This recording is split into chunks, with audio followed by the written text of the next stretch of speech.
Good evening, everyone. So, Virgo, your name is circulating in conversations you're not present for professional circles, social networks, romantic contexts, and the nature of those discussions is overwhelmingly positive in ways that would surprise you if you could hear them.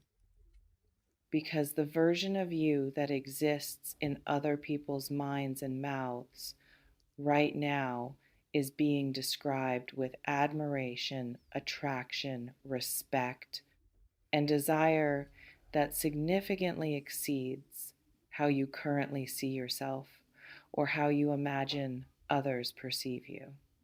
You're being wanted, pursued, recommended, praised, discussed as desirable option, valuable asset, attractive prospect. And that gap between how they're talking about you and how you think about yourself reveals fundamental disconnect that's been limiting you, underestimating your value, your appeal, your impact on people around you. Let me describe what highly desired looks like when it's happening in multiple domains simultaneously. First domain, romantic desire. Multiple people are attracted to you, not just casual interest, actual desire. They're thinking about you, fantasizing about being with you, working up courage to approach you or make their interest known, and you're oblivious to most of it because they're being subtle or because you're not watching for it or because your self perception doesn't include person, multiple people, want, so you don't recognize signals when they appear. Maybe person at work who finds reasons to interact with you. Friend who's interested but hasn't made move. Ex who's told mutual friends they regret losing you. Person in your social circle who's asking about your relationship status, or stranger who saw you somewhere, coffee shop, gym, event, and has been trying to engineer accidental encounter. Person on dating app who's been hoping you'll match with them. Someone you barely noticed who's been very much noticing you. These people are talking about you to their friends. There's this person I'm interested in. I can't stop thinking about them. How do I approach them without being weird? Your name is being spoken in contexts of attraction and desire that you have no awareness of. Second domain, professional desire. People with resources, authority, or influence want to work with you, hire you, partner with you, invest in you. You're being discussed in rooms you're not in. We should bring them in on this project. They'd be perfect for this role. I want to connect them with important person. We need to make them an offer before someone else does. Your skills, your perspective, your reputation, your potential are being valued at level that exceeds what you're currently being compensated or recognized for, and opportunities are being created for you. Positions being designed around your capabilities, introductions being arranged, recommendations being made, doors being opened. You might think you're not on anyone's radar professionally, that you're invisible or overlooked or undervalued, but behind scenes, people are actively discussing how to access your talents. Third domain, social desire. People want you in their circle, want your friendship, want your time and attention, want to be associated with you because being connected to you elevates them. You're being invited, included, sought out, not because people need something from you transactionally, but because they genuinely value your presence, your energy, your contribution to spaces you occupy. And when you're not somewhere, people notice. Where's your name? We should have invited them. It's not the same without them here. Let's pause here. This reflection invites you to consider, does knowing people are talking about you positively feel validating or uncomfortable? Maybe validating because you've been doubting yourself, wondering if anyone notices you, questioning whether you matter, and hearing that yes, people are talking about you, wanting you, desiring you provides relief and confirmation, or maybe uncomfortable because you don't feel ready for that level of attention or visibility or desire. You're used to being overlooked, used to flying under radar, and being seen and wanted creates vulnerability and pressure. Or maybe suspicious because people talking about you has historically meant gossip or criticism. So positive talk feels unfamiliar, hard to trust, potentially set up for disappointment, but this is different. This is admiration, not criticism, desire, not gossip, appreciation, not judgment. This reflection invites you to consider, what quality or characteristic do you possess that you've been undervaluing that others clearly value highly? Maybe your intelligence. You think you're average. They think you're brilliant. You downplay your insights. They're impressed by your analysis or your appearance. You focus on flaws. They see overall attractiveness. You think you're unremarkable. They find you genuinely hot. Or your competence. You see what you can't do. They see what you can do and are impressed by your capabilities or your energy. You think you're too much or not enough. They find your presence magnetic, compelling, enlivening. Or your character. You take your integrity for granted. They notice and respect it. You think everyone operates with your values. They recognize those values as rare. Whatever it is, there's disconnect between how you value it and how they value it. And that disconnect is costing you confidence and opportunities. Why word on the street specifically matters, because informal networks, casual conversations, behind scenes discussions often carry more weight than formal channels. When someone is recommended by a trusted friend, that recommendation creates credibility that resume alone can't create. When someone's attractiveness is confirmed by multiple people in social circle, that social proof creates permission to pursue that others might not have without confirmation. And right now, those informal conversations are working in your favor.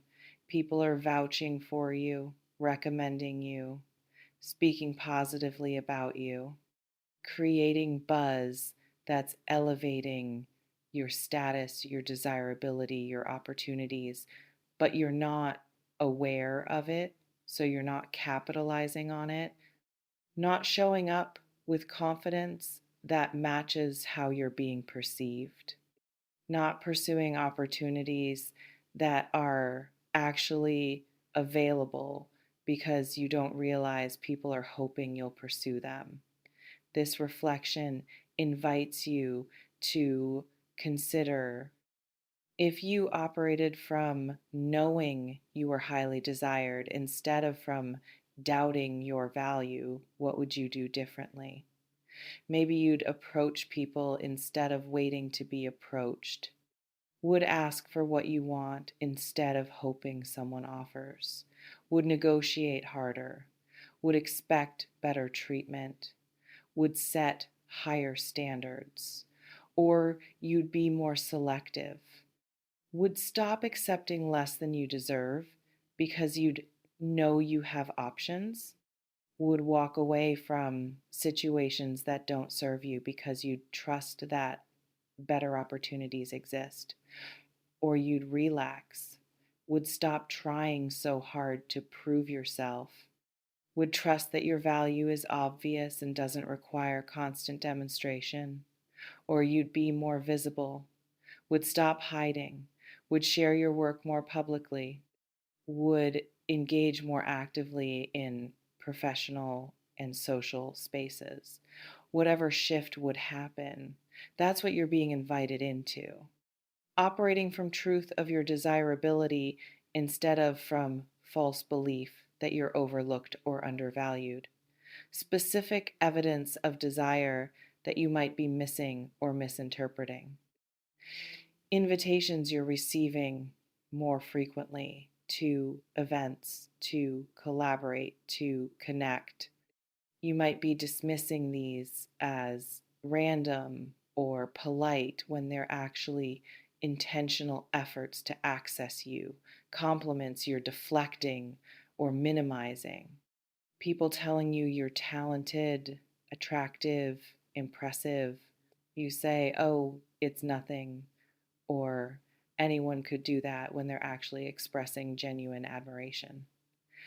Attention you're getting that feels uncomfortable.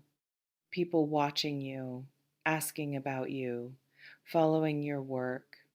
You interpret it as weird when it's actually desire to know you, to work with you, to be with you.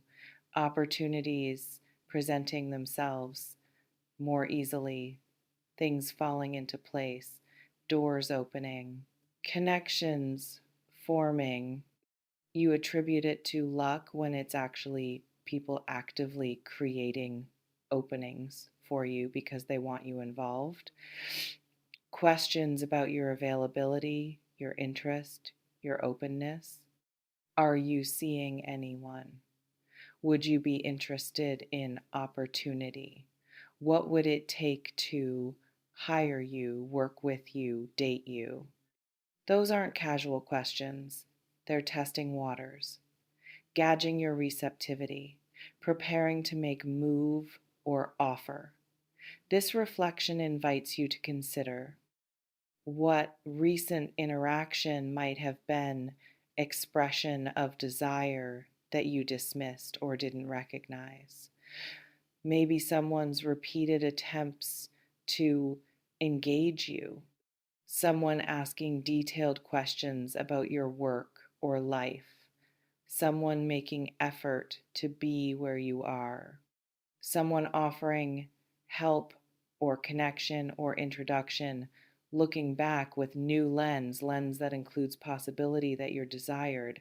Does interaction look different?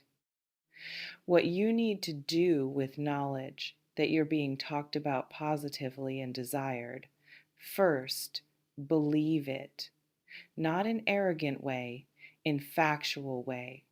People are talking about you. People do desire you professionally, romantically, socially. That's reality, not fantasy. Your job is accepting reality instead of arguing with it through false modesty or insecurity. Second, align your self perception with how others perceive you. If they see value you don't see, start looking for that value. If they find you attractive and you think you're not, reconsider your self assessment. External feedback is data. Don't ignore data because it contradicts negative story you tell yourself. Third, show up differently with more confidence, more visibility, more willingness to pursue what you want instead of waiting passively. Desired people don't BEG, don't desperately chase, but they do initiate, do express interest, do pursue opportunities instead of hoping opportunities pursue them. Fourth, raise your standards. If you're desired, you have leverage. You don't have to accept first offer. Don't have to settle for less than you want. Don't have to tolerate poor treatment. Desired people can be selective, can say no without fear of never getting another chance, can negotiate, can expect reciprocity and respect. Fifth, express gratitude appropriately. When people compliment you, say thank you instead of deflecting. When people create opportunity for you, acknowledge it. When people express interest, receive it gracefully.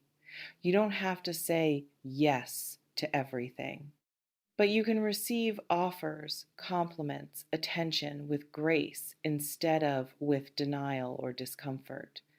This reflection invites you to consider what's one action you could take this week that reflects operating from knowing you're desired. Maybe reaching out to person who's shown interest, maybe pursuing opportunity you've been hesitating on, maybe setting boundary with someone who isn't treating you well, maybe raising your rates or asking for promotion, or maybe just receiving next compliment with simple thank you instead of deflection. Let me address potential DODPT, but how do I know this? Is real and not just nice message. Because you've been noticing things, even if you haven't been interpreting them correctly, increased attention, more opportunities, people being more available to you, things working out more easily. You attribute it to luck or coincidence or random fluctuation, but it's actually pattern of you becoming more visible and more desired across multiple domains. And patterns aren't random. They're information about shift that's occurring. Also, notice your resistance to believing this. If resistance is strong, that itself is evidence. Because if this message was about something negative, you'd probably accept it easily. People are criticizing you, you'd believe that immediately. But people desire you, you doubt. That asymmetry reveals bias toward believing negative over positive about yourself. And that bias is what's been keeping you small and undervaluing yourself. What happens when you accept and embody being desired? Opportunities multiply because you're showing up as someone who expects good things instead of someone who's surprised by them. And people respond to that energy by offering more.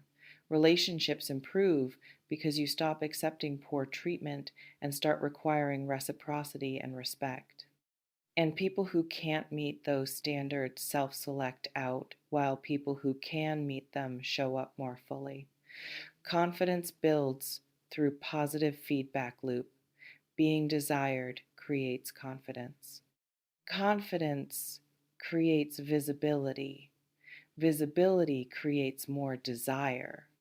Loop reinforces itself. Life becomes easier not because challenges disappear, but because you navigate them from position of strength instead of from position of scarcity and doubt. You remain in complete control of whether you believe and operate from this truth or whether you continue operating from undervaluation. You can receive this message or dismiss it, embody it or reject it. The power is yours. It always has been. You may notice reading this has created a mix of hope and disbelief. Hope that, yes, maybe you are valued more than you realize. Disbelief because accepting this feels risky or arrogant or too good to be true. Whatever you're feeling, honor it. Take what resonates, softly release the rest, trust yourself. Before we close, I want to ask you something. If you fully believed you were highly desired professionally, romantically, and socially, what's one thing you'd pursue or one standard you'd raise? Drop it in the comments. And this what makes it hard for you to accept that people might genuinely desire you instead of just tolerating you. People are talking about you. Word on the street is that you are highly desired. Across romantic, professional, and social domains, and conversations happening in your absence are overwhelmingly positive, creating opportunities and interest that exceed your current self perception. And your job is believing this reality instead of arguing with it, aligning your self perception with external feedback, showing up with confidence that matches how you're being perceived, and capitalizing on desire and opportunities instead of remaining oblivious to them, not eventually, right now, currently happening. Trust yourself with this trust that positive feedback is as reliable as negative feedback you'd readily accept. Trust that being desired doesn't make you arrogant, it makes you a curate. Trust that you can operate from confidence without becoming insufferable. Trust that accepting your value serves everyone, because undervaluing yourself helps no one. See you in the next one, and listen when multiple people across multiple domains are expressing interest, attention, admiration. That's not coincidence. That's pattern. And pattern reveals truth about your value that your insecurity has been obscuring. Believe it, embody it, capitalize on it. Stay confident, stay worthy, stay receiving. You're highly desired. Act accordingly.